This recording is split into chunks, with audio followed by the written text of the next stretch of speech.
What's going on all my Cali Faces viewers? It's Finesse bringing you a new face out of California. His name is Midget Loco and he's a Chicano rapper. He may be new to some of y'all, but he is not new to the music industry. He's been making music for years about his life, and here he talks about why he doesn't want his street life to be the only thing he's remembered for. So where are we at right now? Right now we're in the borderline of Montebello, Rosemead, at my grandmother's house, you know what I mean? Came down here, this is a spot where, my grandparents lived at, so this is a spot I, stopped and came and went, and you know what I mean? Sometimes just paid a visit. Are you from here, this area? I'm actually from the city of Boyle Heights. I was raised in Boyle Heights, and we actually did move to Rosemead. So I mean, pretty much Rosemead, Boyle Heights is pretty much my stopping ground, so that's where you catch me, you know what I mean? And that's where I pretty much got a lot of my life from, being raised in Boyle Heights and in Rosemead. For some of my family that lived out here, you know what I mean? Things like that. Okay. When you say you got a lot of your life from, what do you mean? Yeah, well, I mean, I grew up in a gang lifestyle. I mean, my grandparents, my uncles, my mom, my aunts, you know what I mean? Cousins, you know what I mean? They're all pretty much gang members. So, pretty much I was raised around that gang life, and that's how I became to who I am today. And I mean, Midget from Primera Flats, Liso Village, Boyle Heights, and that's what's up, Okay. So you said most of your family was involved in gangs? Yeah, it went from my grandmother to my mom, my grandfather, grandmother, my uncles. They're all part of the different gangs, you know what I mean? So I was pretty much raised, that was going to be my lifestyle, So I pretty much took on the same steps that my family did. So that's where I am today, who I am, a gang member from the street, you know what I mean? But luckily I was able to turn my gang experience into rap music. So now, what I speak about, everything I speak about in my music is true. You know what I mean? Things I've seen, things I've been through, just things that have been around me, you know what I mean? So mostly life experiences. So that's what I rap about. So when you check out my music and see that that's what it's about. Okay. So you would consider yourself a gang member right now? I'll always be a gang member. You know what I mean? Once you're in a gang, you're always from a gang. But now I'm more on a business level, you know what I mean? Trying to make that money, you know what I mean? Support the family, support my kids, you know what I mean? And just do what I gotta do. Because right now, I mean, me as I'm getting older, I gotta think wisely, you know what I mean? I still represent my hood all day long. I mean, that don't change, you know what I mean? But now I'm trying to do it on a business level, trying to do what I gotta do to prosper my life. How did you take it from the streets to music? You know what? I think it was my determination. Pretty much I was determined to do something, in the hip hop form, because I was born and raised around hip hop. You know what I mean? From back in the day, I mean, hip hop and the graffiti times, you know what I mean?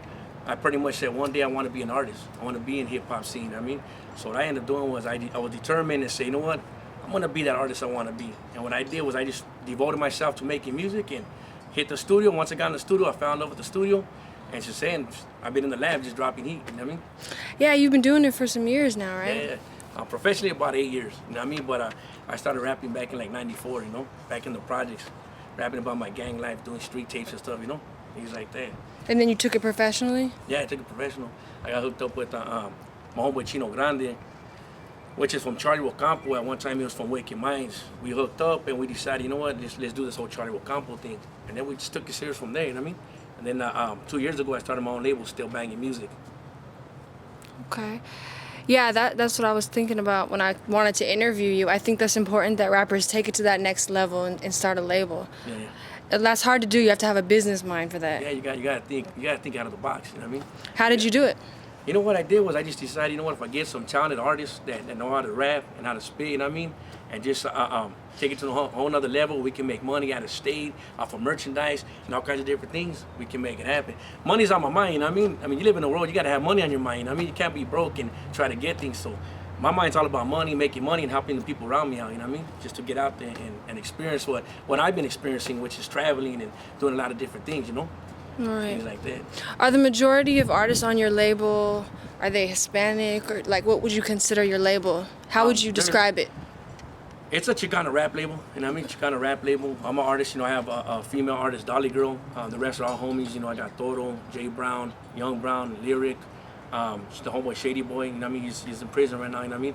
But he'll be out pretty soon. But most everybody here, all Chicano rap artists, they're all talented artists. And I seen the talent in all of them, and I say, you know what? The way I got out there, why can I help them get out there? So that's what I go right now to push them out there. Get them to a high level where they feel good at, you know what? I'm out there too. I'm doing what I gotta do. You know what I mean? And you guys do shows around Southern Cali?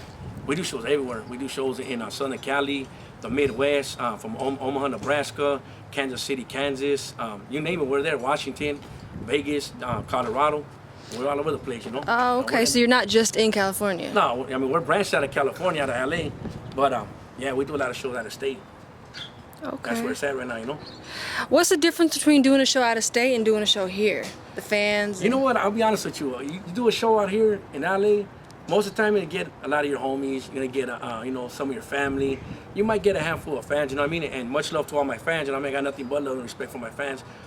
But I noticed when you go out of state, the fan base seems to be a lot bigger. You know what I mean? It's not just the homies and it's just not the family. It's actually a big fan base out there. You know what I mean? They come out to see you and they know they ain't gonna see you all the time. You know, Cali, you can see the artists anywhere. You know what I mean? At a mall, swap meet, you name it, we're on the street. You know what I mean? So you're gonna find us anywhere. You know what I mean? You might even see us at a warehouse shoe sale. You never know. You know what I mean?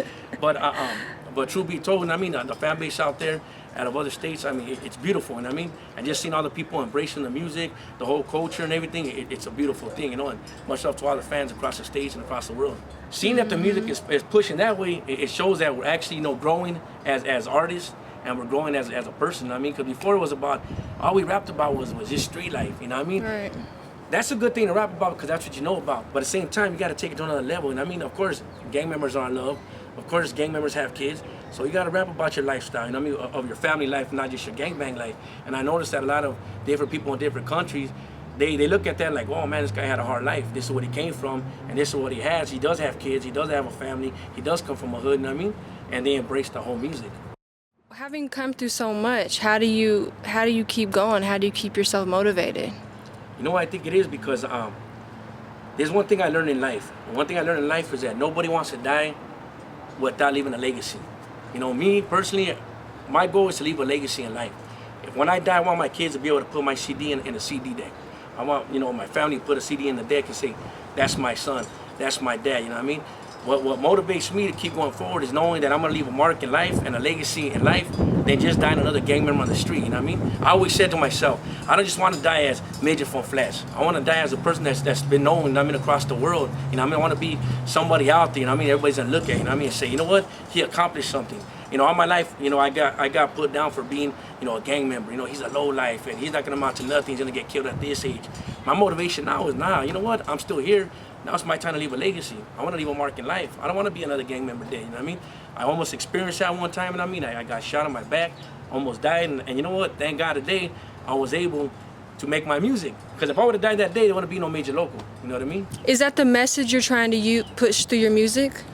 My message is this. Pretty much my message I'm trying to give out there is, if my lifestyle can change your lifestyle, then it's a plus. If you decide to take my route and go through the things I went through, then your experience is gonna be like mine. You know what I mean? So if I can turn you around from living my lifestyle, that's a plus. You want to be like me? That's feedback. I give you respect, but know that there's a lot of consequences that come behind it. You know what I mean? There's death. You know what I mean? You could die from this. You know what I mean? You get shot, you get stabbed, you go through all that kind of stuff. You know what I mean? So pretty much my message is, you know what? You can live like me, but you're gonna go through what I did, or you can be opposite of me. You know what I mean? And do something positive. You know what I mean? There's nothing wrong with being positive in your life. You know what I mean? Doing something right.